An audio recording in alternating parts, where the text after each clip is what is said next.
What's going on, guys? Welcome to another episode. Before we hop into it, it is 4th of July weekend, and we are running a sale on the TTM website right now. All of the PDF products site-wide are 30% off with the code USA30, no space, just USA30, all one word. This discount will go until 11:59 p.m. on the 6th of July, which is Sunday. So if you're interested in getting a program at a discounted price, now's the time to do it. Hope everyone has an awesome 4th of July weekend. Stay safe, make good decisions, and enjoy the episode. What's going on, guys? Welcome to another episode of the Terminator Training Show. I feel like it's been a little bit of time between last time I recorded and now, and apologies for a little bit of a gap, a bigger gap than usual in the cadence of podcasts. I actually last week was sick for a couple days, and I wasn't really all that devastatingly sick. I just lost my voice for probably almost 96 hours. It wasn't completely gone, but it was just totally, absolutely. I was not going to put you guys through the pain of listening to me talk with a super hoarse voice.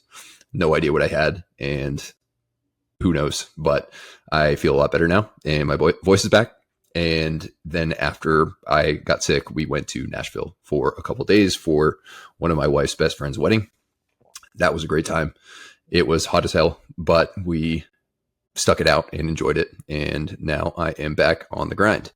And today is going to be a Q&A episode. I've got a lot of really good questions today, so I'm going to try and get to as many as I can, while also providing sufficient context and nuance and getting you guys the answers you want, like usual. So without further ado, let's hop into it. Oh, and by the way, there are landscapers in my yard that are, I think, just finishing up. So hopefully you guys can't hear anything. I delayed this recording for like 25 minutes, just trying to wait for them to be done. And I think it sounds like they're done. But if you hear a weed whacker or something like that in the background, that's what it is. But it should be brief, if at all. And I definitely feel for those guys because it's like 97 degrees out right now and it's 11 a.m. and the dew point's like 80. I just played 18 holes of golf this morning from 7 a.m. to 9:30. Just by myself, played pretty fast. I played 2 balls, but I still got it done in 2.5 hours. And I literally looked like I jumped in a lake afterwards, even though it was 9 a.m. because it was just so humid. And I think most of the United States, at least the eastern, southern, southeastern to even northeastern. I think there's a question from someone in Maine here where they said it was 99 degrees up in Maine. But either way, there's a big heat wave going on. Hopefully that doesn't last too long, but we shall see. Right now, I'm in the comfort of my AC, so no complaints. And there will be probably a couple questions about heat that I address in here. But overall, if you want to learn all about the effects that you can expect from training in the heat, as well as the benefits and the drawbacks of training in the heat, go ahead and check out, I believe it's episode 160. No, maybe it's 165 or 163. Either way, if you just go to my YouTube or if you go to Spotify and just type in heat training, it'll bring you there and you can check that out. It's just a very deep dive, probably almost 50 minutes in duration, where I get into heat training. So you might hear me refer to that episode here a couple times throughout with the heat related questions. But yeah, that's what's going down right now. But anyway, let's get into the first question. Yep, there you go. 99 degrees in Maine. Not planning to set PRs, but is there value in training in this? Yes, there is, but there's also value in sometimes not training in it. It really just depends. I would go listen to that episode. But generally speaking, if you have goals of performing in future hot weather events, whether it's a race or selection or whatever it is, then training the heat is a great idea, but not all training should be done in the heat. It's going to be more of a recovery burden. It's going to be more stressful on your body. You're going to be slower. So usually what I recommend is doing pace-based training in climate control, or if you possibly can at an earlier time of day before it gets too crazy hot. But like I just said, you're kind of trading off, if you're doing stuff in the morning, you're trading off high dew points and high humidity with slightly lower temperatures. Whereas if you do it later in the day, the temperature is going to be higher, but the humidity is going to be a little lower, at least in most places. But the dew point is probably going to be about similar. And honestly, doing it in the sun just adds another factor to it. So I would kind of opt for early morning. But if you have the ability to do like tempo work and speed work on a treadmill indoors in a gym that has AC, then you're probably going to be better off. You're going to be able to hit your paces. And also it's going to be less of a brutal stressor that you have to recover from, not just the higher intensity training, but also the fact that you're doing it in the heat is just an added stressor and more to recover from. That doesn't mean you have to do that every single time. There's definitely value, especially if you're training for a race or something like that, and you're going to have to go hard on race day or event day.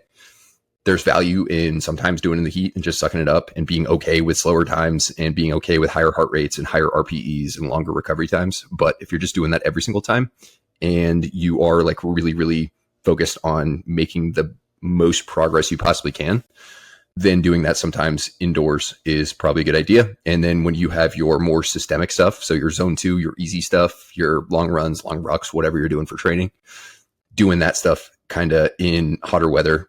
And you probably should also have some sort of plan in place, whether you like plant coolers along the course, or maybe say you're doing a long run, you could do like an out and back, come back to your car, or maybe you have a cooler in your car with full of ice, like a Yeti cooler or something like that.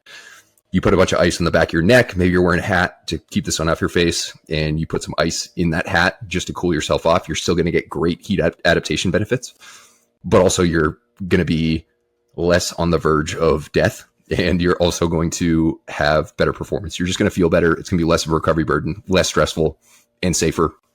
So you still get great benefits from training the heat, even if you periodically cool yourself, is basically what I'm trying to say. So maybe you're doing it a trail run or something like that, and hopefully, maybe there's a stream or a lake or a river or the ocean, and you can periodically go cool yourself off. Dunk your arms, like your forearms, in the water, splash some water on your chest, your face, your neck, and things like that to keep yourself cool.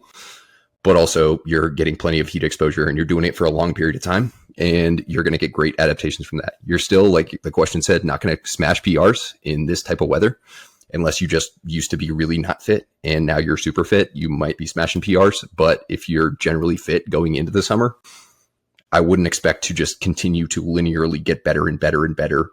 At least your objective times and your finishing times and your pace, you're still getting better, even if you're running a little slower because you have to, because it's hot. That doesn't mean you're getting worse. It just means there's a heat factor. It's basically like a mask or a cloak that restricts your performance a little bit. So those are things to consider.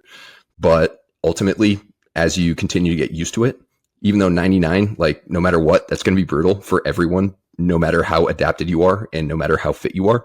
But over time, relatively speaking, relative to where you were before versus where you might be in a couple months of consistent training, you're still going to continue getting better and more adapted to it. You're going to feel more comfortable. And it's honestly pretty damn beneficial, whether you're training for something that's going to occur in the heat, or even if you're training for something that's going to occur in more cooler weather. So that'd be my recommendation. Stay cool, stay safe, make sure you hydrate well. But it's not just hydration. A lot of people think that heat injuries and stuff like heat stroke and heat cramps and things like that are just hydration. That is a part of it, but you can be very well hydrated and still get a heat injury because it's core temperature related too. So everyone's got slightly different natural abilities to keep themselves cool. Some people sweat like crazy. Some people don't sweat as much. The more often you do training in the heat or expose yourself to heat, whether it's actually training or in the sauna, the better you're going to get at sweating. And the more you're going to sweat, which sounds like a bad thing, but it's actually a good thing. That's your body's cooling mechanism. But it also means that you have to be a little bit more diligent with your hydration. So all those things are considerations, but I would definitely check out that episode for much more of a deep dive. Next question, would static holds of heavy barbells be useful in prep for SFAS or other heavy carries? Would they be useful? I mean, I don't think you have to really prioritize. I think what he's referring to is like, say you pick up a deadlift and maybe on your last rep, you just hold it for a long time just to get more grip training, to get more isometric grip training. It's not going to hurt you, but is it all that necessary? Is it something that I would prioritize? Not necessarily. I would keep things pretty specific and stick to just good old fashioned farmer's carries, good old fashioned suitcase carries. You can do some other things, like you can put some fat grips on a barbell, usually you don't carry barbells, although you could carry barbells, but usually carry dumbbells or kettlebells and put some fat grips on there. That's definitely a good idea just to get ready for the apparatus pulls. You're not going to have to carry those a ton in a low carry position. The probably, I would say maybe 2.5, 3 inch diameter apparatus pulls. Those will mostly be carried up in a high position, like on the back of your ruck. But there will be times where that'll be low carry. And if you don't have any experience with a wider diameter grip, then you might struggle with that. But You can also wrap a towel through a kettlebell or around a dumbbell and hold the towel. That's a little less specific, but it's also not a bad thing. You can do dead hangs and you can do, like the question asked, static holds, but it's not all that make or break. As long as you're doing plenty of low carries with whatever you use for low carries, that is going to be your main bread and butter, especially as you get closer. But these things aren't going to hurt you. They're just not something I would go out of my way to say are like, make or break, like absolutely have to do it versus don't have to do it. So that's what I would consider. Next question, is it worth splitting the long run into two if unit PT doesn't go far enough? Absolutely. I don't think there's anything wrong with this at all. Now, if we're getting really, really into the weeds with it, it is more beneficial to say you finish unit PT and you just continue going right then and there. If you're doing a long run, that would be a little bit more beneficial as far as aerobic adaptations are concerned. But if you don't have the option to do that, say you have unit PT and then you have to go get ready for work or whatever, go eat, and you can only get to it at a different part of the day, it's totally like, for most people, it's honestly splitting hairs. Technically, like the longer you do a continuous zone 2 or aerobic based building session, the better. But also, if that's not an option and you still want to get more volume on your feet and more time on your feet and more mileage, whatever it is, then doing this would be totally fine. Honestly, a lot of high level runners do 2 runs a day. Not every single day, but they do break some of their runs into 2 sessions. It's just a little bit less stressful and a little bit less injury promoting. But usually those guys are doing like a 90-minute run and then a 60-minute run, or a 90-minute run and a 45-minute run or something like that. They're doing longer runs either way. So, say you want to run 90 minutes one day and your unit PT is 45 minutes and you're wondering whether it's a good idea to do another 45 minutes later that day because you want to get more aerobic development. Absolutely. Totally worth it. So if you possibly can, I would try, and if you have the time, just continue going on your own. But if you don't, splitting them up into 2 is absolutely fine. Next question, beyond fitness, what are commonly overlooked skills that one can bring to an SF team? Great question. And I did not prepare for this at all. So it's going to be a little bit of a riff off the top of my head, but I would say being a great communicator, being charismatic and able to hold a conversation and able to, most importantly, make the person you're speaking with feel important and feel seen and feel heard is huge. A lot of people think charismatic individuals are just really witty, or they're really good storytellers, or they just are very, very captivating, and they always are the ones just commanding attention in any room. And that is a form of charisma. But the most charismatic people are people who are able to make other people feel very important. They ask great questions. They listen. They repeat back what they interpret the other person said to them. And they make that person feel like they are like the most important person in the room.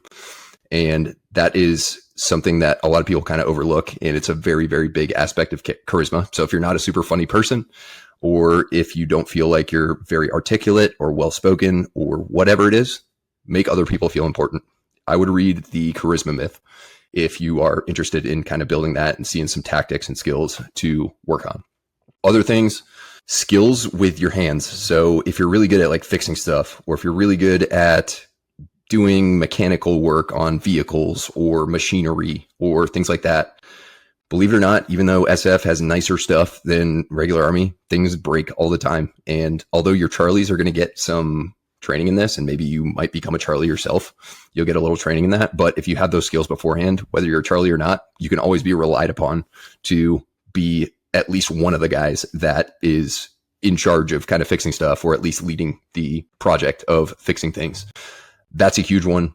Other kind of uncanny, less common skills, things like knot tying, things like apparatus building, or like engineering, building things that are, maybe you have certain resources, but you don't have like the exact right resources that you want to have to build something or put something together or fix something, whatever that may be, whether it's a vehicle, whether it's a piece of equipment that you guys have for training and it breaks down, or it needs some sort of reinforcement. Having like skills like that is huge. Other things that come to mind, just being very resourceful. So if you don't have the answer to something, or if you are expected to do something at a high level, but you are not given enough information, or you're not given enough support or enough resources, whatever it is, being able to figure it the fuck out by any means necessary, because guess what? You're going to have to do it no matter what, even if you don't have the right resources and you're not in the right conditions. That's huge too.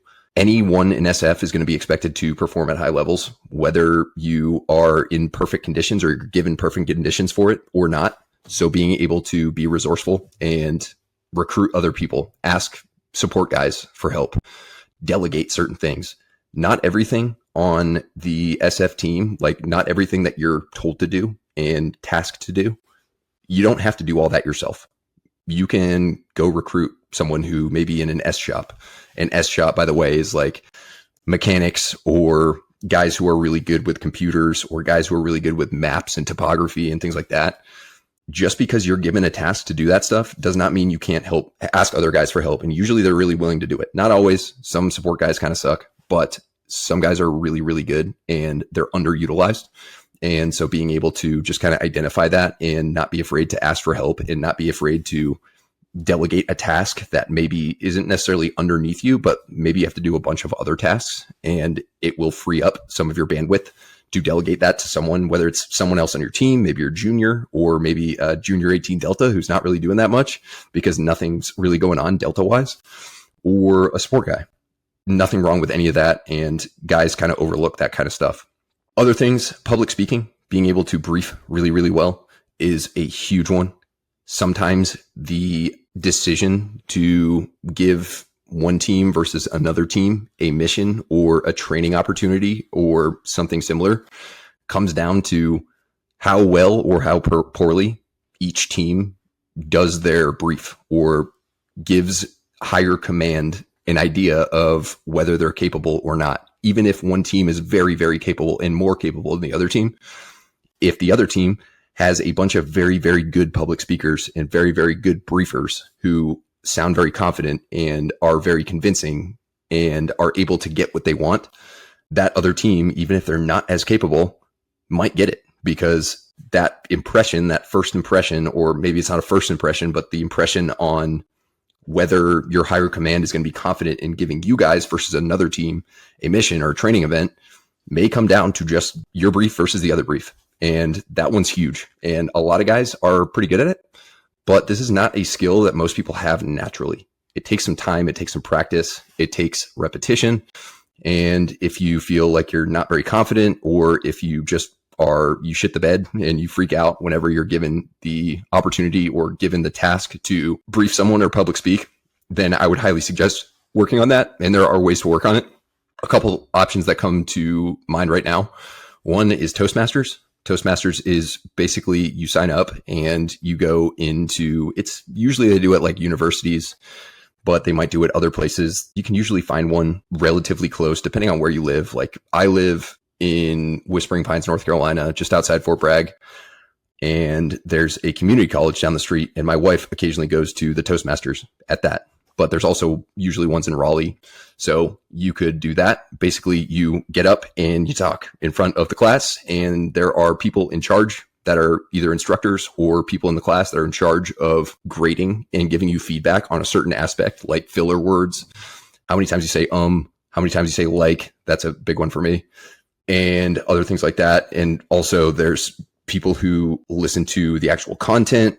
How good are you at simplifying things and making things understandable? How good are you at being convincing and persuading people? Whatever the topic of the day might be. And you'll get feedback, and you can go for as long or as short as you want, and you just get better and better and better at it. But most importantly, you get more comfortable standing up and talking in front of people, which is one of, if not the most common fear among humans these days, is public speaking. So definitely very important. Another thing you could do is improv. Improv, usually there are improv classes kind of similar to Toastmasters where you just go and you do an improv class, and that gets you really good at thinking on your feet and being very quick and carrying conversations and things like that. And it would be very valuable if you're someone who struggles with that. And to be honest, most people do. So something to consider. But that is kind of a good little breakdown of some more uncanny and underappreciated skills. I might do an episode on this at some point in the future, just things to get good at that are not like physical fitness and hard skills like shooting and things like that, things that you can bring value to the team if you get good at before you go in or as you're already in. Just personal and professional development overall. So great question. And hopefully that gives you kind of an idea. All right, next question. What conditioning implements would you focus on if training for SF with a lower body injury? So it does depend on what your injury is. Like, can you use your lower body at all? Or can you just do only non-impact stuff, but running and rucking and things like that are a no-go right now?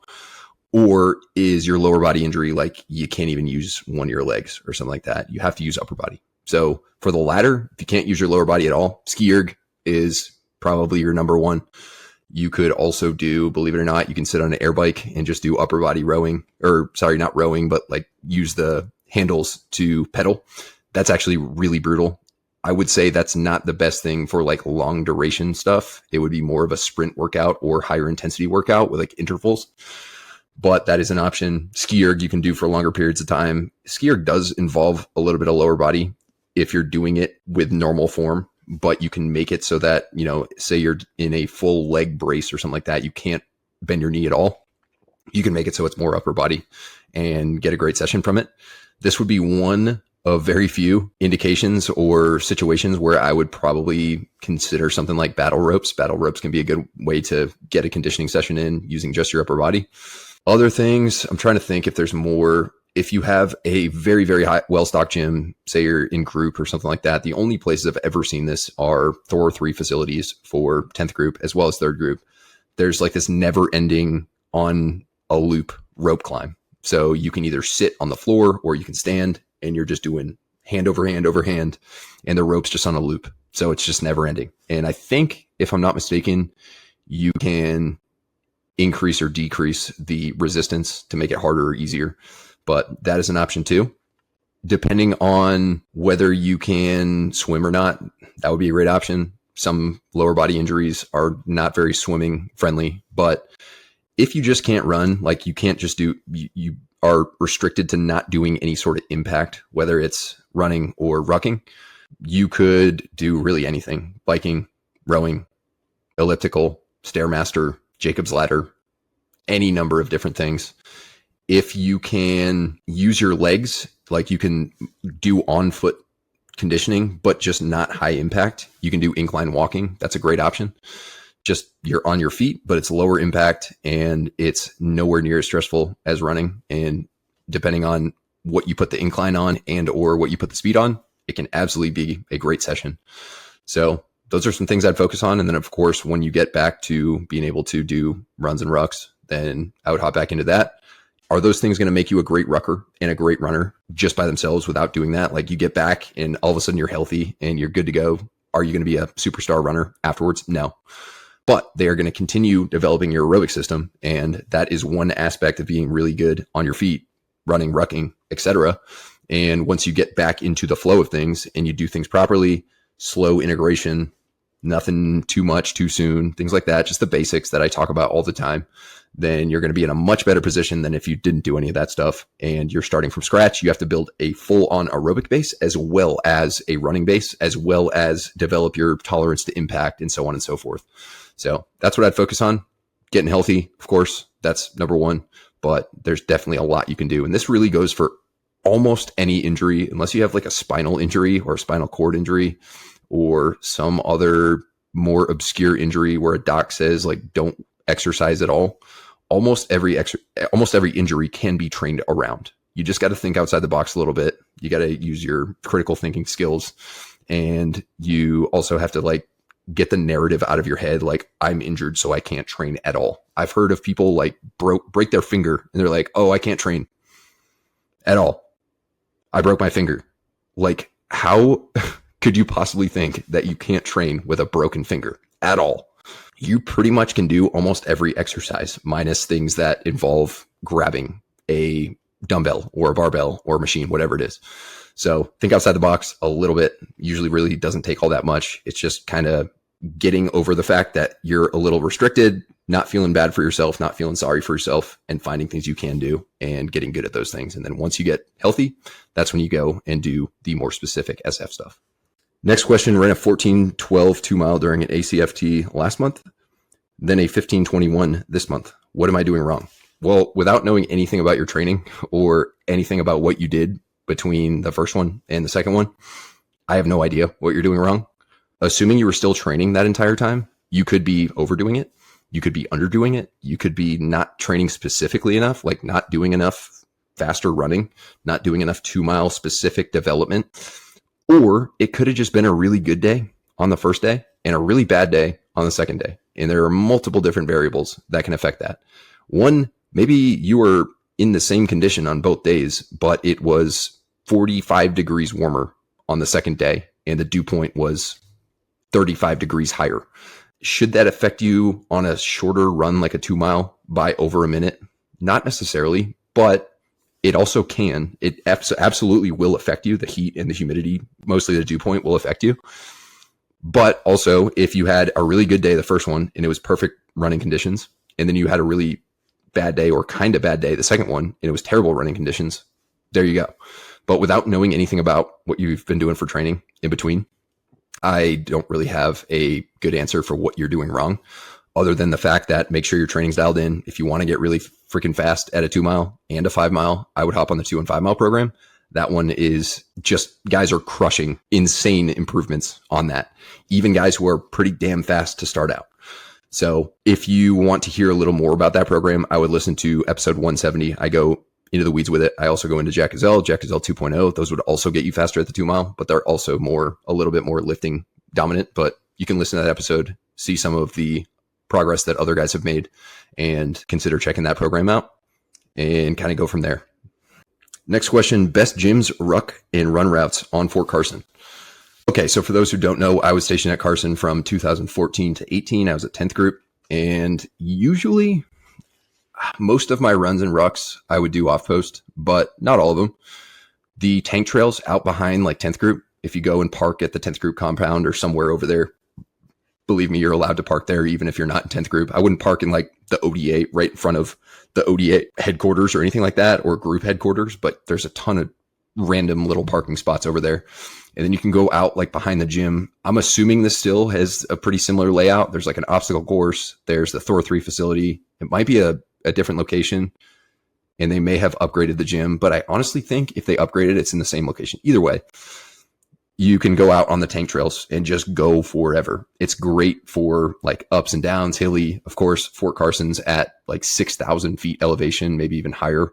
So you're getting some altitude training in, and no one's going to bother you out there. You probably won't even run into anyone, but that would be a solid area to go for rucks and runs, like longer rucks and runs. As far as faster stuff, there's a track I think it's at McKibben Gym.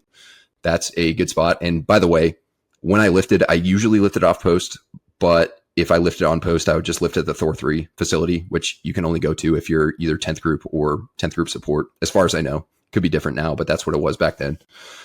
But there are several other gyms on base. The only one I really went to with a decent amount of frequency, but even that wasn't super often, I'd usually go just use the track there, was McKibben Gym. And there's another really good one. I just can't think of the name, maybe Iron Horse or something like that. It's got like strongman equipment. It's got more of like a powerlifting feel than anything else. That's a really good one. And then I know there's like a Globo gym style gym on that base. I was never a huge fan of that. I think they do have a pool there though, if you want to go and get some pool stuff in. Most of my training, at least for conditioning, was done off post. I would either run by my house, which was like way up north, or I would drive west to the mountains and go and crush the Manitou Incline. If you have not done the incline yet and you live at Carson, definitely you're missing out. Go do it. And come down Bar Trail. I would recommend coming down Bar Trail, which is just like a switchback trail, probably about 5K back down, coming straight back down the incline. Nothing wrong with that, but it's more fun. Bar Trail, running down Bar Trail is one of the most fun things you can do. It will definitely tear your quads up because it's all downhill, but it's switchback, so it's not crazy steep, and you can jet down, and it's a good time. Section 16 is a really good one. It's mostly, it's a loop, but it's mostly uphill to start. You can either go right counterclockwise, you can go clockwise, but you're going to get like probably about 8-9 miles, if I'm not mistaken, if my memory serves me well. First give or take half is going to be uphill. Second half, give or take, is going to be downhill, but it's not too extreme as far as steepness, but you still gain some serious elevation, and there's not a lot of people out there. It's a great spot to go. Red Rocks is a decent one to just kind of go on like leisurely runs or, go enjoy some scenery. For longer runs and rucks, especially if you want a more out and back route and you want a little bit of rolling hills, but nothing crazy as far as gains or losses, the Santa Fe Trail, which I can't remember the intersection that I parked at, but there's a bunch of different trailheads for the Santa Fe Trail and it just goes forever right next to, I think it's I-25. Whatever that big main highway is that you take to, if you're going to Denver or whatever, and there's a big ass trail. It goes through the Air Force Academy. You could actually probably park just outside the Air Force Academy to get on that trail. I usually parked a little further south, but I use that a ton when I was training for the long walk. I would do almost all my rucks, at least my faster rucks on that trail. And it's amazing. It's very exposed. So, it's going to be probably very windy. The wind's going to be blowing one direction or the other. Usually when I was out there, it was either blowing north or south. So I would either be into the wind the entire time out and with the wind coming back, that's the ideal scenario, or you're just into the wind coming back and it's terrible.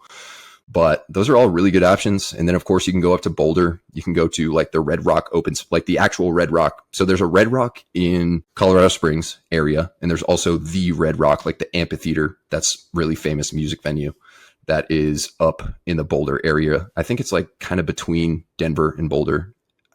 It's been a while, so give or take, but everyone knows Red Rock and there's a ton of really nice trails up there.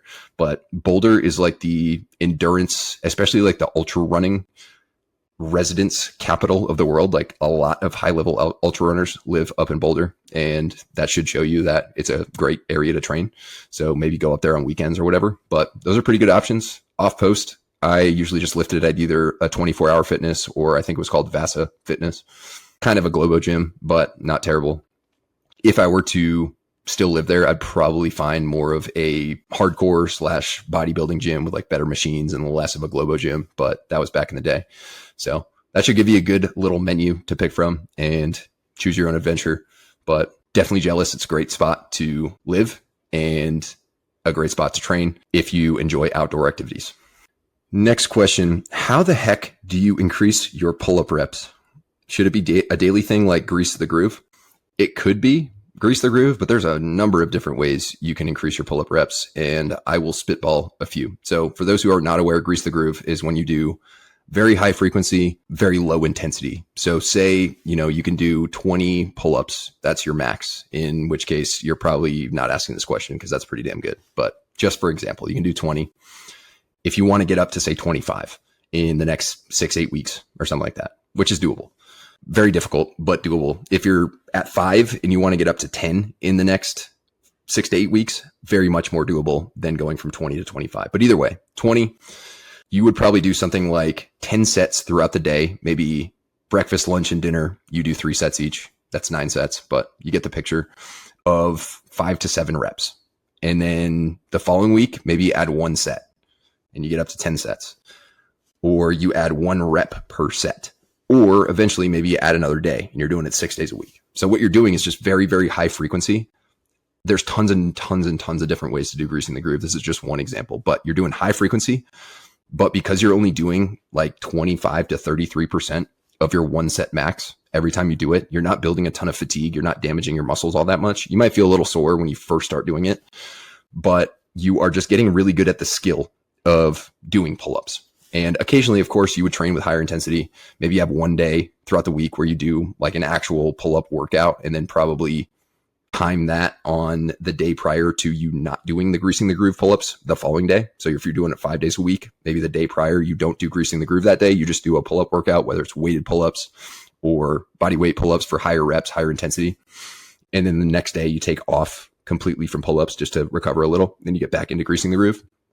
That would be one great option. However, the downsides of greasing the groove, one, with pull-ups, and I'll get into a little bit more of the details as to why this occurs here in a bit, but pull-ups can be a nagging shoulder issue waiting to happen for a lot of people, especially when they don't have great overhead mobility, they don't have great pull-up form, they go too hard on pull-ups, and really any number of, or you just do pull-ups too often. And greasing the groove, by the way, is very often. That's why it's really, really important to keep intensity low.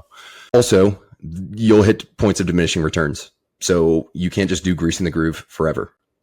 I really like to do greasing the groove for 4 to 6 weeks, maybe occasionally up to 8, especially for pull-ups. I don't like going longer than 8 because you're just going to hit points of diminishing return. You might get 4, 5, 6 reps during that time. You might increase your 1 set max by that amount. But after that, if you just continue doing it for 10, 12, 16 weeks, A, you're probably going to start running into some shoulder or elbow issues. And B, you might not see the same returns as you did at the initial. It's basically like a new novel stimulus, and the adaptations you get from that don't last forever. So, for example, a great time to do greasing the groove if you're 2 months out from selection and you're at like 8 pull-ups and you're really struggling, they're kind of like really stubborn, and you have tried everything else I'm about to go over and they're just not budging. That'd be a great time to do greasing the groove leading into selection, because it's not super duper fatiguing if you do it right. And you're probably going to increase your reps significantly. You'll go into selection, even though if you do 8 at selection, you're good. You want to be able to do more than 8, because you don't want to really be blade running with any exercise, but definitely not pull-ups, because they're going to be very strict and they're going to be in cadence. You're probably going to be underslept. You're probably going to be a little fatigued. I think you do pull-ups after the 2-mile run. So you probably want to be able to do at least 12 on an average day, like any given day, be able to do 12. Dead hangs, full range of motion, etc., without a bunch of body English or anything like that. But also, there's lots and lots of different ways to do pull-ups. One of the main reasons that I have experienced people not being able to increase their pull-up reps is because they treat their pull-up training just like their hypertrophy training for other muscle groups. So usually, if you're training to get more jacked, most of your exercises, most of your lifts, most of your sets, I should say, should be close to failure, within probably 2 reps shy of failure, for the most part, depending on how much volume you're doing. Sometimes 1 rep shy of failure, sometimes all the way to failure, especially if you're going lower volume or if it's an isolation movement or whatever have you. And a lot of people will do pull-ups to try and get their pull-up reps higher just like that. So they'll train either to failure, or sometimes with pull-ups, you can go beyond failure. By the way, when you hit failure, for me, my definition of failure and the definition that I would stick to, if you want to lift for a long time and not be banged up all the time and make really good progress, failure should be your last really, really, really good rep. It has to be a textbook, well-executed, pristinely executed rep. So you might hit pull-up failure with a really good form after 10, but most people can probably do 3, 4, 5 more reps by using a little body English, changing up kind of the muscles that they recruit. And if you are getting tested on pull-ups and you want to do as many reps as you can, try and get as many reps as you can. Even if the form is not perfect in the last couple, if they still allow it, that's good. But if you're training, you want to just keep your form locked in for all of your training reps. And going too hard and doing too many, whether it's to failure every single time or past failure, the fatigue to stimulus ratio, as far as increasing reps, is just way out of proportion. It's not worth it. So you want to stay a little bit shy of failure. Again, if you're doing pull-ups for increased pull-up reps, if you're doing it for lat growth, lat development, upper back development, whatever have you, then going close to failure or all the way to failure is great, but you're not really worried about getting more reps over time. You can get, say for example, I probably, if I was getting tested on pull-ups right now, I don't do them very often, but I could probably do about 15 in testing conditions, kind of using gravity to come back down, not doing super controlled eccentrics, and get my chin above the bar.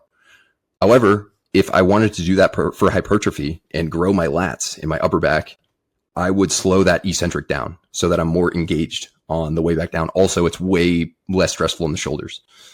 And I'd probably be able to do 7, 8, 9 reps, which is 6, 7, 8 reps less than I can do if I'm doing testing conditions. So there's nuance between pull-ups for hypertrophy and pull-ups for increased pull-up reps.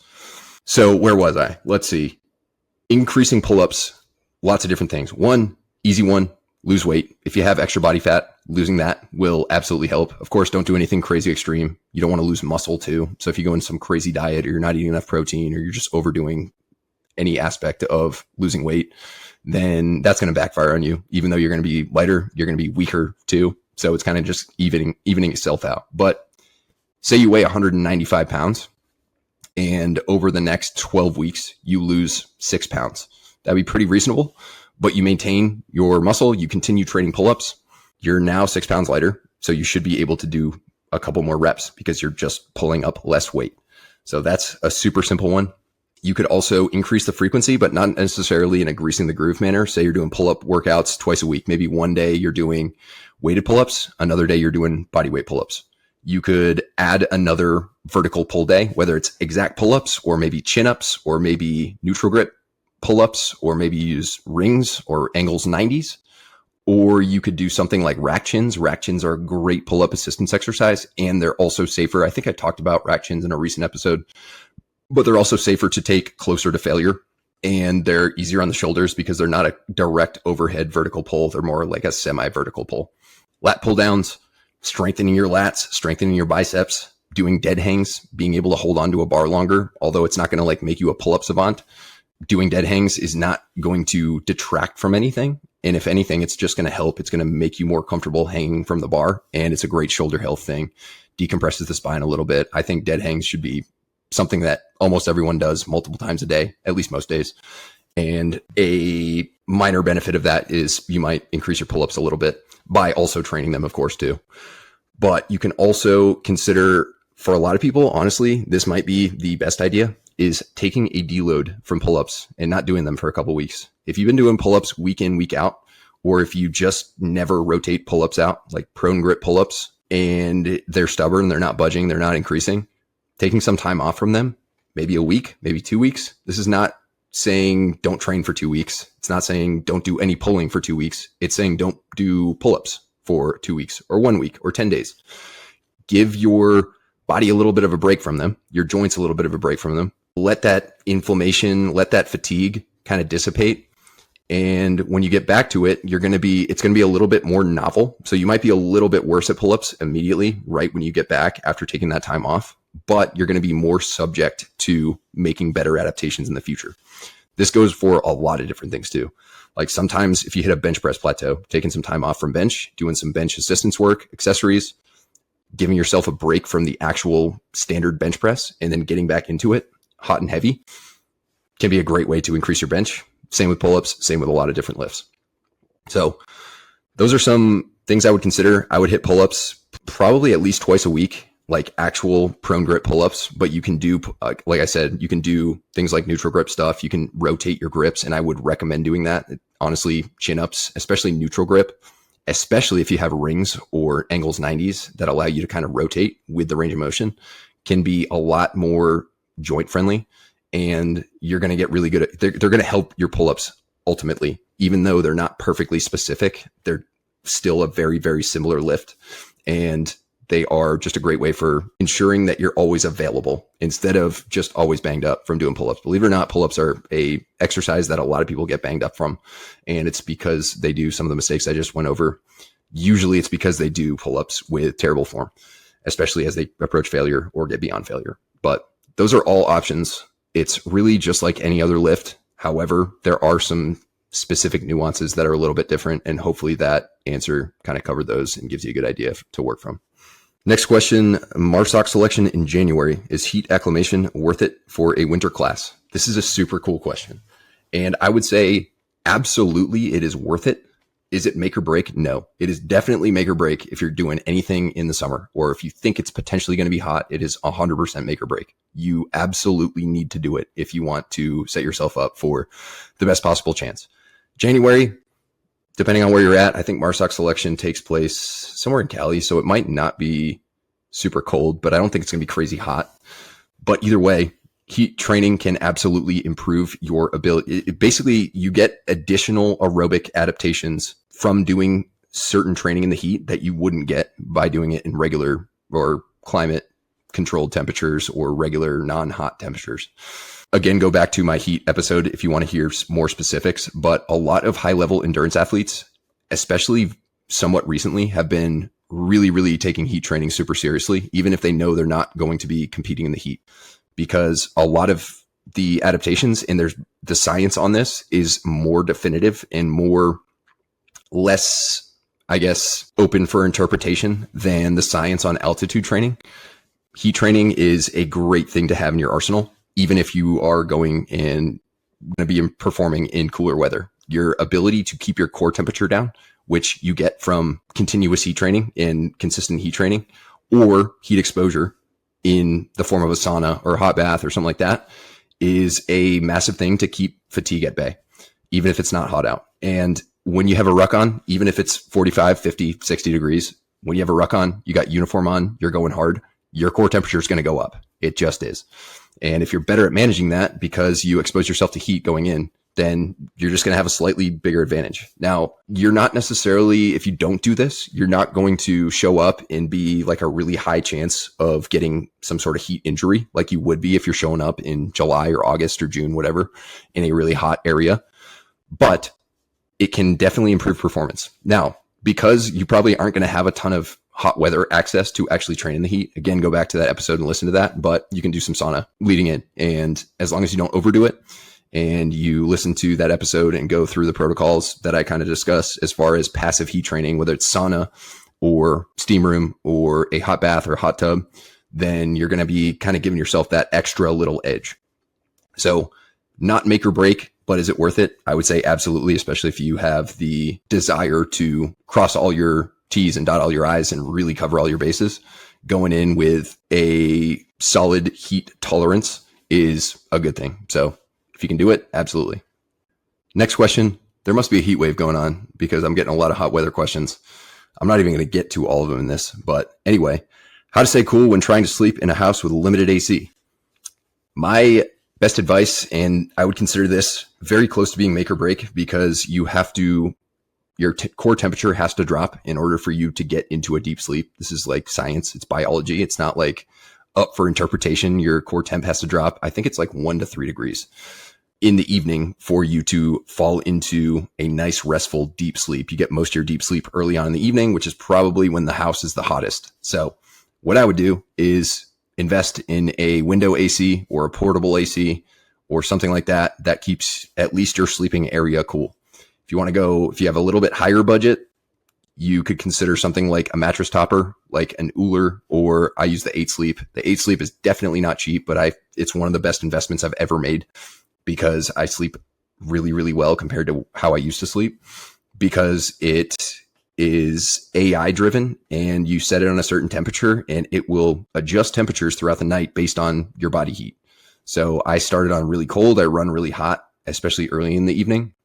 Then it cools off a little bit as the night progresses and then it warms up a little bit in the morning because that's kind of like the natural, for most people, that's like the natural body temperature fluctuation throughout the night. And it is amazing. I absolutely love it. I used to wake up sweating all the time, even if it was nice and cool in my house. Like I had the AC on 64, 65, you're still under covers and those covers trap the heat in. And when you run hot, like most males do, then sometimes you wake up super sweaty. And I have not done that in a long time, mainly because of the 8 Sleep. So that you don't have to go that far, but at least equip yourself with some sort of portable AC. You will absolutely benefit from it tremendously, especially this time of year when it's crazy, crazy hot pretty much everywhere. And at nighttime, like most of you have probably in your lives slept in a less cool, less comfortable environment, like a hot environment or warm environment. And it's not fun. Subjectively, it sucks. Like it's miserable, but also objectively, scientifically, biologically, it is far less than ideal for getting into a solid, nice, deep sleep and feeling good throughout the day, recovering well, and all the other things that happen as a result of really good sleep that I've talked about any number of times on previous episodes. So that's my recommendation. Yes, you'll have to pay a little bit, but again, it's an investment. It is not a cost that you're never going to get back. You are absolutely, if you could invest in one single thing, I would say sleep would be really, really close to the top of the list. Things that enhance your sleep. Things that enhance your sleep naturally. I'm not talking about like sleep drugs or anything like that, but things that are going to really move the needle sleep-wise, because better sleep enhances every single other aspect of your life, and poor sleep by default detracts from every other aspect of your life. So it's definitely a worthwhile investment. Next question. Any advice for getting good sleep on rotation? I'm in a loud bay with bright light and alarms. Yeah, that's brutal, man. I would say for noise, if you can get yourself a really solid pair of earplugs, that would be huge. They make some made specifically for sleep earplugs that I don't use these because we have some white noise and I don't snore. My wife doesn't snore, but I have heard from other people that certain earplugs that are made for sleep. You can probably get them on Amazon. They might be a little more expensive, probably more expensive than the little foamies that you put in your ears for like shooting at the range, but they make some for that. I would highly suggest getting some of that. If you're already over there, it might be kind of tough. Maybe use the foamies. I'm sure if you're on deployment, you probably have little foamy earplugs that you guys use at the range or whatever, but that would be better than nothing. But some solid sleep ones would be probably top notch, top tier. For the light, highly suggest getting a sleep mask. They make some really high end ones that are incredibly awesome for sleep. They make some more budget friendly ones that are a little less comfortable and not perfect and not 100% light blocking, but they're mostly light blocking. And at least getting something like that would absolutely be a great idea. Here's the thing. For optimal sleep, temperature is huge, but so is the noise and so is the light. Even if there's a little bit of light coming in the room, it's still going to interfere with sleep. This is why when you're at home, getting blackout curtains, like actual blackout curtains that completely make your room pitch dark, not having any appliances or electronics that have little lights on them. This is why every time I go to a hotel, it just blows my mind because there's like 12 different things inside the room that give off light. So whenever I travel, I always bring a sleep mask. And a lot of hotels have blackout curtains that really don't black anything out. I made a post on this recently. But if you're in an environment like this, it does suck, but there are things you can do to reduce the negative effects of sleeping in bright light as well as sleeping when it's noisy. I totally have been in a situation where I personally love going to bed early and waking up super early, whether I'm on rotation or whether I am training or whether I'm at home. I just am an early bird, and I also like to go to bed early, and not everyone does. Actually, most people don't. So I've been in this situation before, and earplugs and a sleep mask were huge, and just kind of letting people know that, hey, I'm going to bed. If you guys don't mind not being childish and incredibly loud and incredibly obnoxious, and maybe consider going to bed yourselves because you guys probably aren't getting great sleep. Even though that sounds like a dick move, it's usually the case. There's almost never a scenario where it's going to be more beneficial for you to stay up to a ridiculously late time and sleep in ridiculously late the following day. Of course, some people are more night owls and they like to sleep in, but usually you're not benefiting yourself by staying up past midnight or 1 a.m. or 2 a.m. in really any way, to be honest with you. So trying to get your buddies, the guys around you, aware of how beneficial sleep is and how important sleep is, but at least getting them on the same page as far as letting them know that you want to get to bed and you want to feel good the next day and perform well the next day and reap the benefits of a decent night of sleep. So they're not making a shit ton of noise and being super obnoxious. I feel like this could be just me, in my opinion, and things I've experienced, but like people just get really obnoxious at nighttime and it just doesn't make any sense, especially if there's alcohol involved. If you're in regular military, I doubt there's alcohol involved, but either way, for whatever reason, people love to get obnoxious like from 10 to midnight, and it is bewildering to me, but it's a thing. So doing your very best, trying to implement some of those things and knowing that it's probably not going to be perfect, but at least there are some things you can do to kind of make it a little bit less shitty would be my best advice. Next question. What's your opinion on needing to horizontal pull 2 times vertical pull for good shoulder health? Good question. I have answered this before, but it's been a while. What he's asking pretty much is horizontal pull, things like row variations versus push variations like bench press and things like that. Generally speaking, this is really good advice for most males because most males prioritize and or bias their anterior chain, especially chest, way more so than their back, especially upper back. Guys will hit a lot of lats, and they may even try and hit upper back style rows, but oftentimes the natural tendency is to allow the lats to take over. So what this usually ends up resulting in is overdeveloped pecs because you're doing a ton of pushing, overdeveloped lats because you're doing a ton of lat work, and underdeveloped upper back. So your traps, your rhomboids, traps, by the way, are not just the traps that you can see from the front. That's just a small portion of them. Your traps actually run all the way down to your mid back. Your teres, even your rear delts, although that's technically your shoulder, I would consider it part of the pulling musculature for upper back rows and things like that. What you get from that is a very rounded over forward shoulder style, oftentimes forward neck style posture. And I'm not one of those posture Nazis or anything like that. But when you're naturally living life that way because you have overtrained it so much for so long, like most males have, it is restrictive on your overhead mobility, and it can result in some shoulder issues, especially if you're doing a bunch of overhead stuff too, whether it's pushing or both. So it's usually a good idea to prioritize upper back a little bit more, for some people a lot more than pushing. Does it have to be 2 times for everyone, 2 times rows to pressing? Not necessarily. Some people are pretty balanced. They've been doing a good solid balance of pushing and pulling and upper back pulling, like horizontal pulling, for a long period of time. And that's great. But a lot of people haven't. And if you are someone who hasn't, then I highly suggest trying to increase the volume with which you do your rows or your horizontal pulls, because you're probably going to feel better. You're also just going to look more balanced. And upper back strength, especially for soft guys or aspiring soft guys, is massive. And it's huge for shoulder health. So some people might benefit from 1.5 times. Some people it may be 2 times. Some people it may be 3 or even 4 times. There are people out there, and it's not that uncommon. It's not like the most common thing, but it's not that uncommon, who have probably done 8 to 10 to 1 pushing to upper back pulling throughout most of their lives.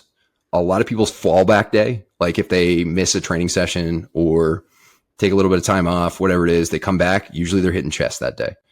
And maybe they hit back the next day, maybe they hit legs the next day, maybe they miss a couple of days of training, and then they come back and they hit chest. And then maybe they miss back day. And maybe they hit leg day, maybe not, but they come back, okay, time off, it's bench press, chest day. And a lot of times too, you'll see these training sessions, and this could be a programming issue. Maybe you just bought a shitty program, or maybe you're programming for yourself. And it's like 3 or 4 push exercises on an upper body day, for example, 3 or 4 push exercises, 2 or 3 horizontal lat biased pull exercises, and maybe, if you're lucky, 1 upper back exercise. There's a lot of programs like that. There's a lot of people who train like that. And if you've been doing that for a really long period of time, then you might benefit tremendously from a 2 to 1 or a 3 to 1 or a 4 to 1 ratio of pulling. Not forever, but at least for a period of time to kind of catch up your upper back muscles. And you might find that your mobility is better. You might find that just daily life, your upper body, your torso area just feels better and more quote unquote functional. And you also may find that you actually look more balanced because you have well-developed upper back muscles, which it's honestly, I would say, imaginary upper back syndrome is significantly more common than imaginary lat syndrome. Even though no one really ever talks about imaginary upper back syndrome, I'm pretty sure I coined that term. I've never heard anyone else say it, but it is definitely more prominent, at least in males. Females a little bit different, but something to consider. But again, there's a lot of nuance to it, and it just depends on what you've been doing and what you're going for. Next question: how to be consistent with training when life gets stressful. All right, so this is mostly a mindset and prioritization thing. The fact is, training, a regular strength training routine or a regular strength plus cardio training routine, is probably one of, if not the most effective and most powerful stress relievers and mitigators in existence. Yes, training is a stressor, but training consistently, obviously not going crazy with it, not overdoing it, doing the right amount, progressive overload, listen to your body, all that stuff. Doing that consistently is a great way to improve your mental health and be less stressed and mitigate just life stressors. So if you think of it that way, when life is stressful and you want to reduce your stress, training should be a top priority. And on that note, priority. Think of the word priority. The first part of the word is prior, which means your priorities are things you do prior to other things. So if something is a priority to you, which training should be, especially when your life is stressful, that means that you may have to sacrifice other things in order to get your training in because it's a top priority for you. So you do your training prior to other things. That doesn't mean you can't do anything else. It just means you might have to think through what you've got going on, your hours, your obligations, and make training a priority by planning that into your schedule before you plan other things in. It may not be your top priority. Maybe you got a family, things like that. But I would say it should be absolutely top 3. And to be honest with you, I think even if you do have a family, it should be your number one priority to keep yourself fit, healthy, and mentally healthy. But that's just me. Call me crazy. But either way, that should be your kind of mindset with it. As far as how to do it, like tactically, you don't necessarily always have to, this is, I guess, sort of mindset too, but you don't always have to be training in order to like maximize your fitness. And if you got a bunch of things going on in your life and your stress is really high and you're trying to also crush PRs and make crazy progress and just get fitter than you've ever gotten, that's not really a feasible thing. It's not very practical. That's when training becomes more of a stressor and it detracts from your ability to manage stress, and it just can kind of wreck your hormones, and it can cause a lot of different problems that you don't want. So when life gets a little crazy, that's when you kind of go on more maintenance mode. You don't need a ton of training. You don't need a ton of volume to maintain strength, muscle, even aerobic abilities, especially if you have in the past built a lot of strength, muscle, and aerobic conditioning. So you can cut that volume down quite tremendously by like down to like a fourth, maybe even a fifth of lifting volume. And you can maintain as long as you're training hard enough and you're doing the right things. And you can cut your conditioning probably down by 50% ish and mostly maintain. You're not going to perfectly maintain everything, but you're still going to be a lot more set up and better set up afterwards. Once kind of life dials back a little bit, getting back into it, you're going to be in a much better position than if you cut it completely and you just let life take over and you don't train at all, or you train very, very minimally. So what I would do in this situation, and honestly, I would do this regardless whether your life is stressful or not, but you should sit down on like a Sunday or whatever your work week looks like the day before your work week starts or your adult functioning week starts, and plan out your week. And the very first thing you put in your calendar is training. Ideally, depending on what you got going on, a great way to kind of make this more automatic and less of a chore is to put it around the same day, at the same time each day. So maybe you're lifting 3 days a week, you're doing cardio twice a week. Maybe you have really hectic days and you don't have a lot of time throughout the day, or you don't like training in the evening. So maybe you put your training in at 5 a.m. or 6 a.m., making sure you're still getting enough sleep, because obviously that's going to allow you to manage stress better. And if you're cutting sleep out, you're super stressed, you're cutting sleep out just to get training in, that's kind of stepping over dollars to pick up pennies. But you put that in first, and no matter what, on those days, you're going to go train and you get it in, even if it's 30 minutes, 45 minutes. It is going to be a massive net positive on your overall life trajectory and your day-to-day, your mental health. And it's just going to make you a healthier, more effective person. A healthier, fitter you is going to be way better at dealing with everything life throws at you than an unhealthy, unfit you that also is mentally unhealthy because they don't train consistently. They don't prioritize it. So that would be my recommendation. Just don't feel like you have to go and smash PRs every single week when you got crazy stuff going on in your life. But also don't feel like just because life is throwing a lot at you and you don't have a lot of time compared to usual, that doesn't mean training should get pushed to the side. It should be a top priority, if not the number one top priority that you do prior to other things. If you actually care about it and you want to enhance your ability to manage all this stress and all this uncertainty that you may have going on in your life. So that is my recommendation on that one. Next question, how many times a week should you train low carries for SFAS? Usually at least twice, sometimes 3 times a week should be fine. And I would try and make them as specific as possible. So, you don't have to go and carry the exact water cans or the exact ammo crates that you're going to be carrying there, but you should be doing mostly suitcase carries. So that's one arm. There will be probably times where you have a weight or something that you're carrying in both hands, but it won't be as much as just one-handed carries. And most of the objects you're going to be carrying are probably between 45 and 55 pounds.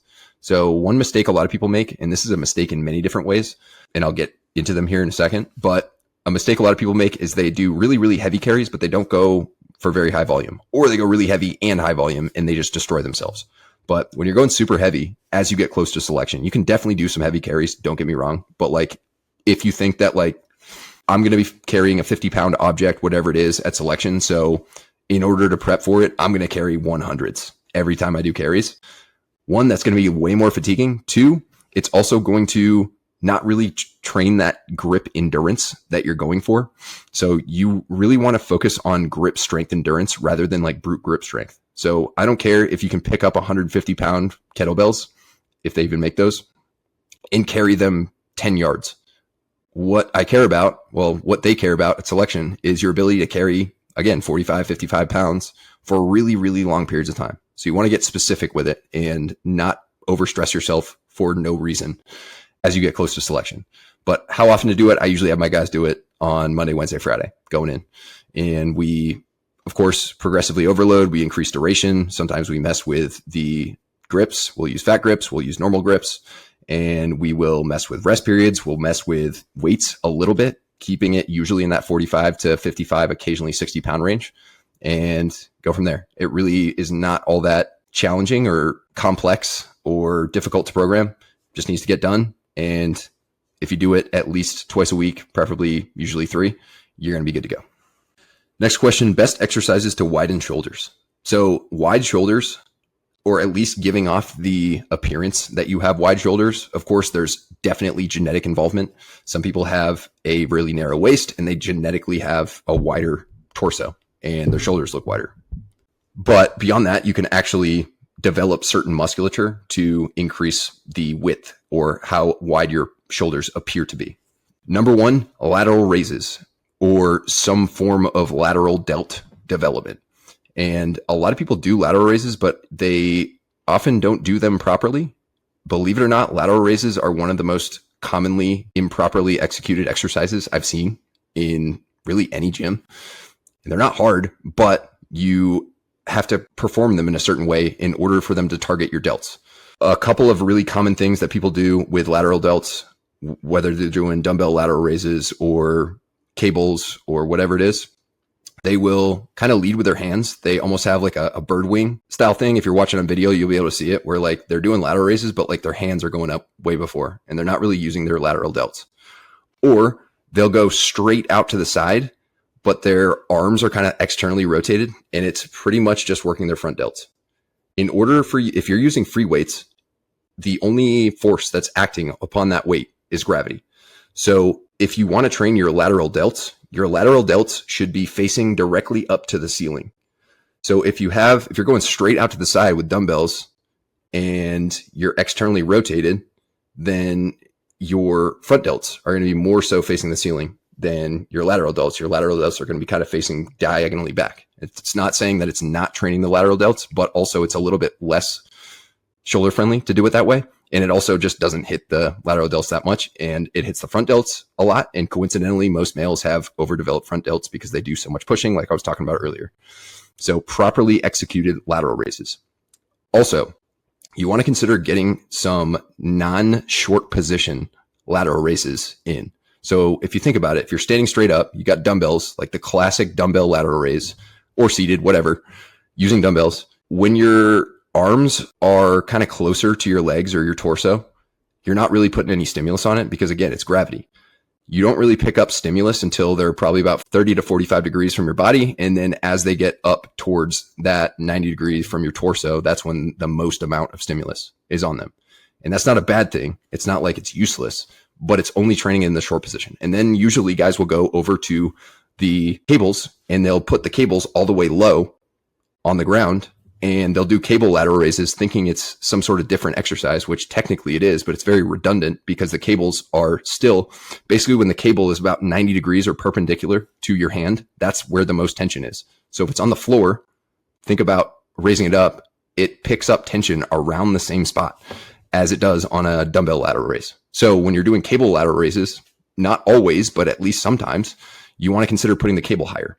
Some guys will put the cable low and they'll lean to one side, but it's way easier to just do it standing up and put the cables higher so that when your arm is hanging down kind of close, you're at the beginning of the rep and your arm is close to your torso, the actual cable is about 90 degrees from your wrist. So you get tension immediately.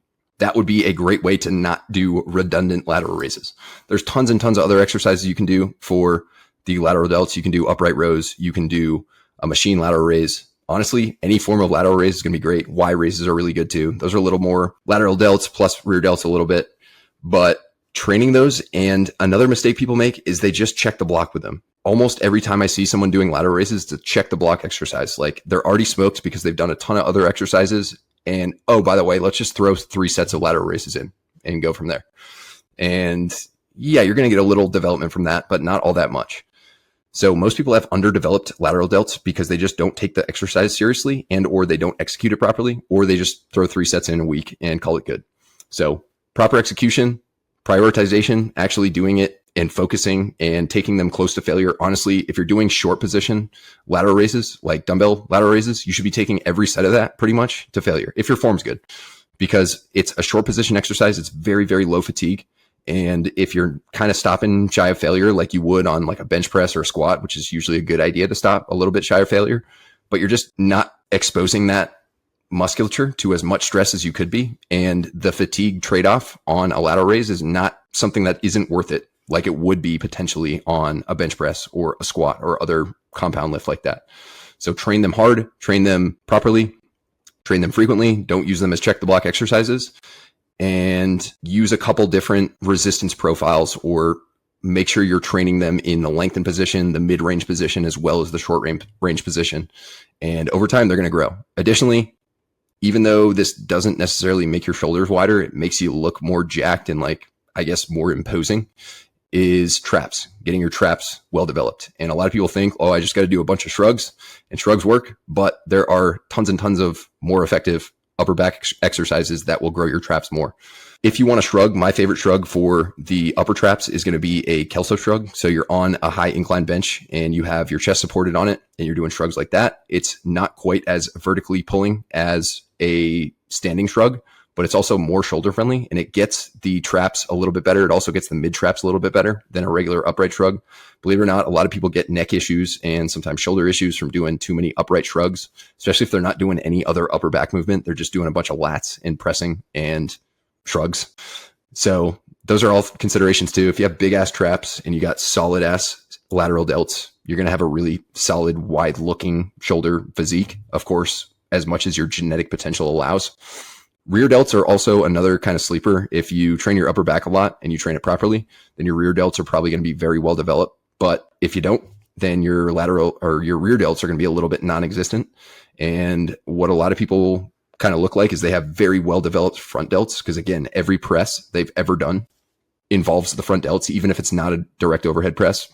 Dips, bench presses, dumbbell presses all involve the front delts, but they don't train the upper back much. So their rear delts are very underdeveloped, and they either do not enough lateral delts or they just check the block with them. And so they have these really lopsided shoulders. And not only does it not look great aesthetically, but also it is just a massive imbalance. And although everyone's got imbalances, and having an imbalance is not the end of the world, it can get to a point where they can be problematic on the shoulders, especially going back to that push versus pull question. If you fall into that category, you could run into shoulder issues down the road. So definitely prioritize those side delts. It is highly worth it, whether you care about having a wide shoulders or not. Definitely a good muscle to train, and train hard, and train consistently. All right, next question. We'll do a couple more, slightly more rapid fire than we have been, just to get some more questions knocked out. How much time do you have from the end of OSUT to the beginning of SFAS? Is going to differ for everyone. Like right now, I have a former client who actually started working with me again after OSUT, but he finished OSUT at an unfortunate time. Pretty much, he didn't finish in time to get to the last spring class and has to wait till the fall class. So he's going to have a very long period of time, like 6 months between when he finished OSUT and when he goes to selection, because he still has SOPSI and things like that. But I would say for most people, it's usually going to be a couple months, maybe 2, 3. You got to go to airborne school. That's about 3 weeks.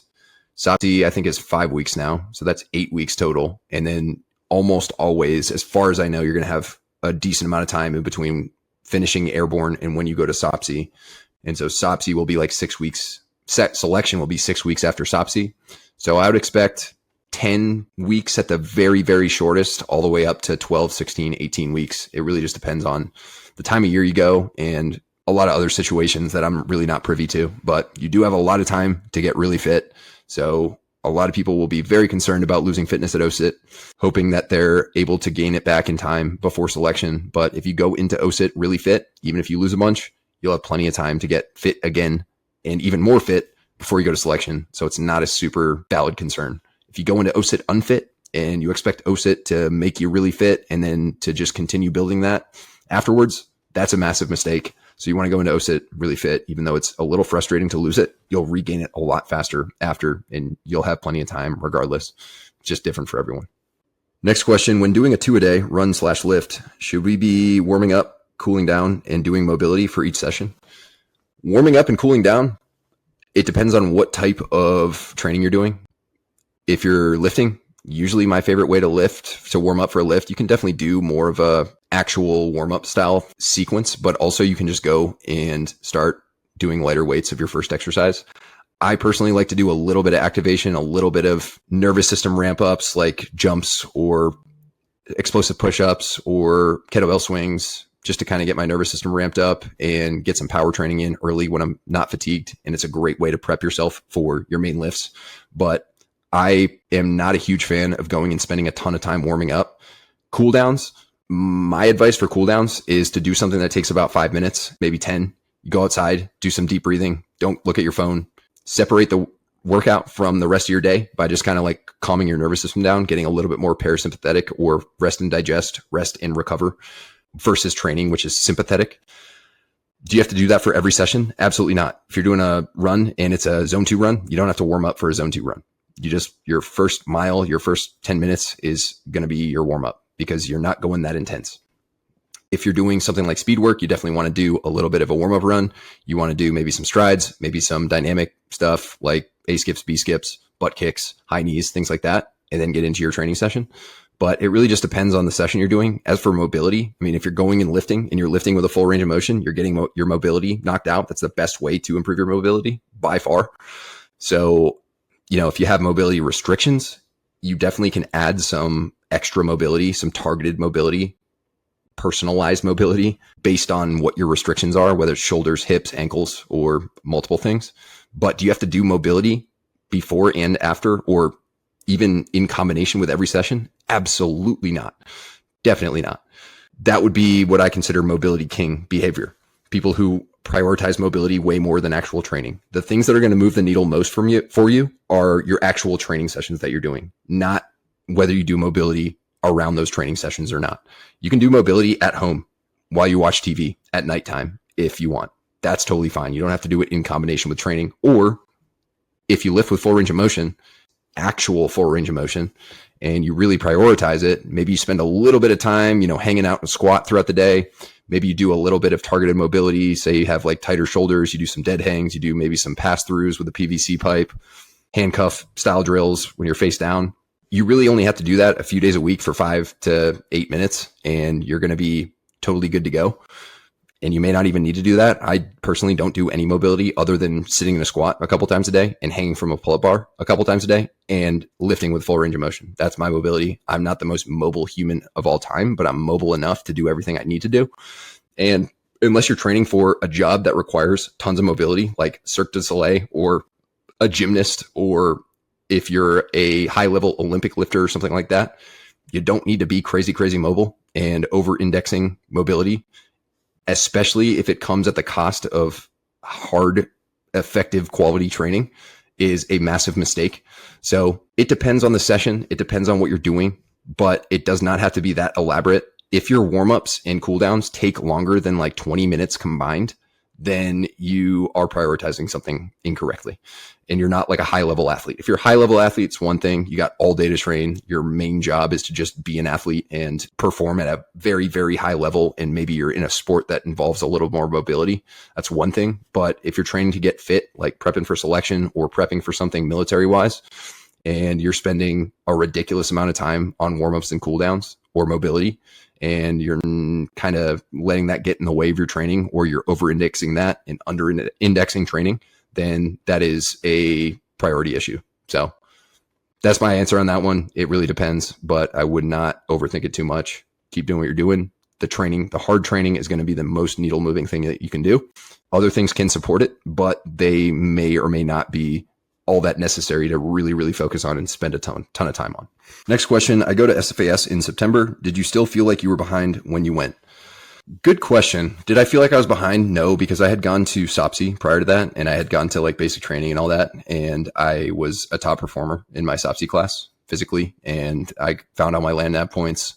So I knew that I was going to be physically capable of going and doing really well. But that being said, no matter what, you're always going to feel uncertainty. You're always going to feel a little doubt. You're always going to feel a little bit nervous. If you don't feel those things, then you're either a sociopath or you just don't care. So of course you don't want to let those feelings overwhelm you, but there should be a healthy respect for what you're about to go do.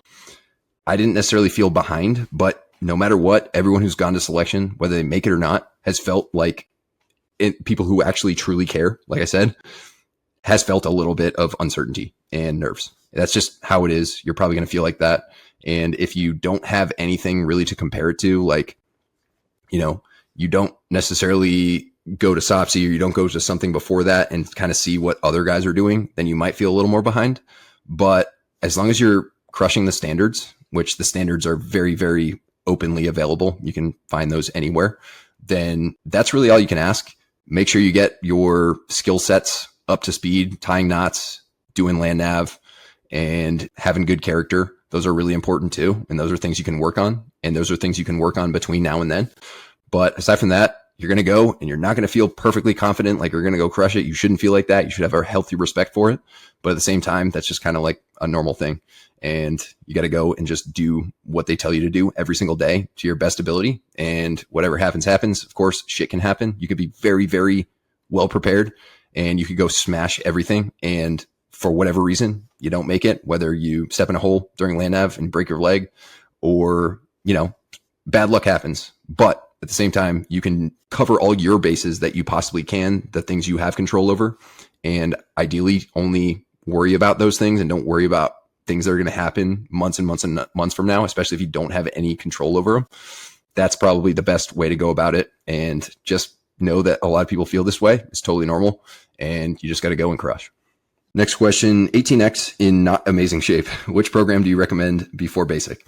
If you're in less good running shape, I would say the 2 and 5 mile. If you are a little more balanced and you just want to continue getting in better general shape, lifting, strength, running, rucking, you could hop on T850. There's a free week trial of that. That's my training team. Or you could hop on either Jack Gazelle. Those would probably be my top 3 program recommendations for almost anyone. 2 and 5 mile, a little more run bias. The other one's a little more balanced. All right, we'll do 2 more questions. What clinic do you use for peptides? I use Merrick Health for all of my labs and my health maintenance and health monitoring and supplementation and all that stuff. Although I don't always use them for supplementation anymore just because they're a little more premium. And if they recommend a supplement based on my lab values and based on my needs, I usually buy those either straight from the source or from some other party just because they're a little bit cheaper. But Merrick, M-A-R-E-K Health is what I use. They're amazing. They're definitely more premium, but they are everything I possibly could have asked for in a telehealth network. And if you don't have a really good vetted place nearby, like in-person place, and you really care about optimizing, not just not dying, there's a difference between like going to your GP and getting labs. They're making sure that you're not diseased or dying versus going to some sort of like men's health specialization clinic, whether it's telehealth or in person. They care about helping you optimize and crush, not just not die. There's a massive, massive gap. So if you care about those things, I would highly recommend, even if you have to pay a little extra, to find a really good place like that. Merrick is not the only option. There's one called Blokes, B-L-O-K-E-S, and there's probably a bunch of other telehealth networks. And depending on where you live, if you live in more of a built up, more urban area, or an area like where I live, Southern Pines, Pinehurst, where a lot of men are out there looking to optimize, then you might be able to find an in-person place. But those places are a dime a dozen and not all of them are great. So definitely do your research and vet them, but you can't go wrong with Merrick. You just got to pay a little bit more, but I think it's totally worth it. It's one of those things. It's not a cost. It's an investment. And for me, it's a very worthwhile one.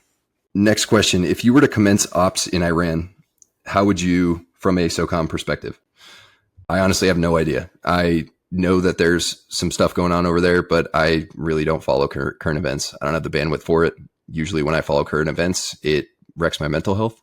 So I try and not really pay attention to that. I've got a couple clients that are like being affected by this, just military folks, of course, like there's going to be military involvement, and I'll check in with them once in a while, but I don't know any details. And that is why I am not the SOCOM director or the SOCOM person in charge of ops in Iran. And yeah, unfortunately, to be honest with you, I just don't really pay attention to that kind of stuff. I don't think there's anything wrong with it. If you want to pay attention to it, absolutely. If I was an 18 Fox on my ODA, I would have to pay attention to it. But at this point, it's just not really on my priority list. All right. One more question. How should you pace the unknown distance runs and rucks during SFAS? This is something I've talked about several times, but it's been a long time. So the main thing is getting a feel for your body and how it feels during training. The benefit of training, of course, is to make yourself more physically prepared for handling the rigors of selection, but it's also to get yourself good at listening to your body and knowing how certain paces and certain efforts feel. So generally, when you do tempo work, you're probably going to be doing your tempo work at about the same pace as you should probably run your unknown distance runs. And if you are always just looking at your watch, or if you're just kind of listening to music, zoning out, whatever, embracing the suck, but not actually embracing the suck, not really being aware of how your legs feel, how your breathing feels, how your overall body generally feels, your cadence, your things like that, then you are kind of losing touch with that. And you're going to get there. And when you don't have a watch at all, you have no idea how far you're running, it's going to be really hard for you to go by feel. And that's really the only way you can do it, is going by feel. For rucking, it's a little different. You're not going to be going at like threshold pace the entire time, most likely, unless you're really, really fit. Then you can just crank out. You can ruck run the entire time, but it's the same thing, just getting a feel for training rucks. If you have a long ruck on weekends, and periodically, maybe you treat it like you are getting tested, and you do run on downhills, trot on flats, and walk up hills. That's usually how most people do it. Some people go by pace count, but I think that that's not a very good idea, because you're going to be in rolling hills. And say you get up to a downhill and you just finished your running portion, but you hit your pace count. Are you going to walk down that hill and just let people blow by you? No. Usually you use terrain for that. There are guys who can get to where they can run the entire thing, but it really just comes down to training and being aware of how your body feels at certain paces, finding a 1 hour-ish run pace, a pace that you know you can hold for an hour, which is give or take your threshold pace. And regardless, you're probably going to run that. I would not run that pace. You should run faster on the 2 mile. You're going to be able to see the start line, the finish line on 2 mile. I don't know if they still do it on the airstrip, but they used to do it on the airstrip. It was just down and back on the airstrip. So you could see the halfway point, and as soon as you turned around, you could see the finish line. Of course, it was a mile away, but you could see it, and you're running 2 miles. For the other stuff, it's going to be dark. You're not going to know if it's the short run or the long run. You're not going to know it's the short ruck or the long ruck. So it's really just getting in tune with your body during training and sticking to that. And the main thing, the huge, huge thing that you want to consider is not going off someone else. Even if someone else says, yeah, I run this pace too. I run a 34-minute 5 mile as well. Just because they're telling you that doesn't necessarily mean A, they're actually able to run that fast, and B, they're going to also have a good day, and C, that they're actually going to stick to their paces. They might blow their load too. And if you follow them, you're going to blow your load. So sticking to your guns, and you're going to see people take off around you. There are going to be some guys who are just absolute studs. You're going to see them take off, and you're never going to see them again until they're hanging out at the finish line, probably having been done for several minutes or longer. But there are also going to be a lot of guys who take off out the gates. They set a 400-meter PR in the first 400 meters of an unknown distance run. And you're probably going to see them again very quickly, because they blow their load at the very beginning, and they're not doing anything that I'm talking about right here. They're just going as hard as they possibly can, because there's a bunch of jitters, there's a bunch of nerves, it's game time, and they see everyone else taking off. So I better just hang out with everyone, knowing yourself, knowing your fitness levels, being realistic with it, and not trying to run someone else's race, not trying to hang on to some other guy. Oh, that guy looks like he's about as fast as me. I should just run with him. What if he has a bad day? Or what if he is not as fast as you? Or what if he's way, way faster than you, and he can just maintain that pace the entire time, and you try to stay with him and you just cross way over that threshold, you redline it, and then you have to slow way, way down because you just can't sustain. So getting more in tune with your body in training is a huge thing, not just for running, really for everything. But if you have a tendency to look at your watch way too often, you are what I call watch obsessed, then I would really suggest either setting yourself a strict limit on how many times per run you can look at your watch, or even putting your watch around your ankle, doing a house arrest run and looking at the data afterwards, but not looking at it during, and kind of seeing how you did based on feel and going from there. So it's tough, but also it's not impossible. Plenty of guys do it. The main thing is not to just blow your load and go way too hard and have to really pay for it in the end or somewhere before the end and get a terrible, terrible performance because you just didn't pay attention in training or you just didn't follow the plan. So that's my recommendation. And that's the last question. Longer episode today, but figured I'd get a bunch of questions answered because we had a little bit of a gap in cadence, but we'll be back to weekly podcasts at least here in the near future. So thanks guys for listening. I'll be back soon with another episode. Till then, Terminator out.